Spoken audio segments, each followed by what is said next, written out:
እሁድ ሲሆን እንደማንኛውም ሰው እሁድ ሲሆን እንደማንኛውም ሰው ሁላችንም የምናስበው መንፈሳዊ ቦታዎችን መሄድ ነው። እስከ ቅዳሜ ማታ ድረስ ሁላችንም በስራ ላይ የቆየን ይመስለኛል። እኔ ግን እሁድ ሲሆን ሁሌ የማስበው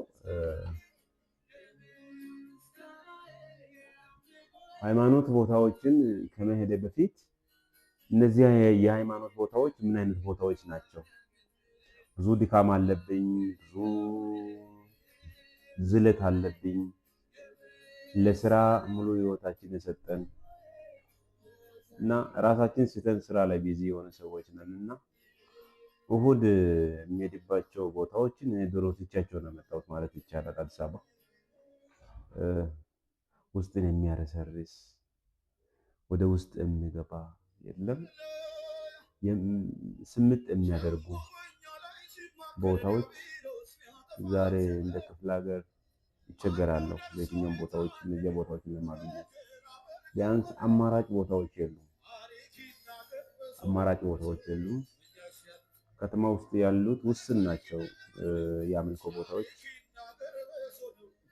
የሆነ ቦታ ሄደ ይሄ ካልተመቸ እዚህ ጋር ሄዳለሁ እንዳትል ለልብ የሚሆኑ የተቀኙ ቦታዎች አታገኙም። ስለዚህ እሁድን እኔ በብዙ መልክ ነው የማሳልፈው። እሁድ ከራሴ ጋር እውላለሁ። ከራሴ ጋር እውላለሁ። መጽሐፍትን አነባለሁ።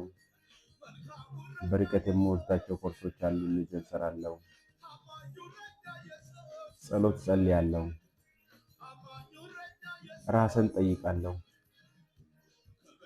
ራስን አስባለሁ። እድሜ ስንት ነው? የቀረኝ እድሜ ምን ያህል ይሆን? የአእምሮዬ ንቃት ሬስፖንሲቭነስ እንዴት ነው? ሪአክቲቭነስ እንዴት ነው? ራስን አጥናለሁ። ፊትን ጭምር አያለሁ። አቅሜን አያለሁ። ራስን አንከባክባለሁ። እሁድ ቀን እረፍት ቀን ነው። አርፋለሁ በእረፍት ቀን። በጣም ከሚያሳስበኝ ነገር አንዱ መንፈሳዊ ቦታዎች ናቸው ብለን የምንሄድባቸው ቦታዎች መንፈሳዊ ቦታዎች አይደሉም። ለስጋ እየተደላደሉ መደላድሎች ናቸውና እነዚህ ነገሮችን እንዴት ማሳመር እንችላለን? የለም እኔ መንፈሳዊ ቦታ የማውቀው ዛሬ ሳይሆን በዘጠናዎቹም በሰማንያዎቹም ጠዋት 12 ሰዓት ተነስተህ ስትሄድ ወንበር ለማግኘት የምትቸገርበት አይነት ጉባኤ። ጸሎት ነው ከተባለ ሰው ሁሉ የሚጸልይበት፣ ሰው ሁሉ የራሱን የሰጠበት፣ ራሱን ለዛ ነገር አሳልፎ የሰጠበት፣ እነሱ ያሉበት መንፈስ ወደ እኔ ተመልሶ እኔን የሚያረሰርስበት ጉባኤ ነው። ዛሬ ያን ጉባኤ ከየት እናገኛለን? ተቸገርኩ። እኔ በራሴ ተቸገርኩ። እውነቴን ነው የምላችሁ። ቤተክርስቲያን ሲሄድ ቤተክርስቲያን ውስጥ ያለው ነገር ቤተክርስቲያን አያሳይም።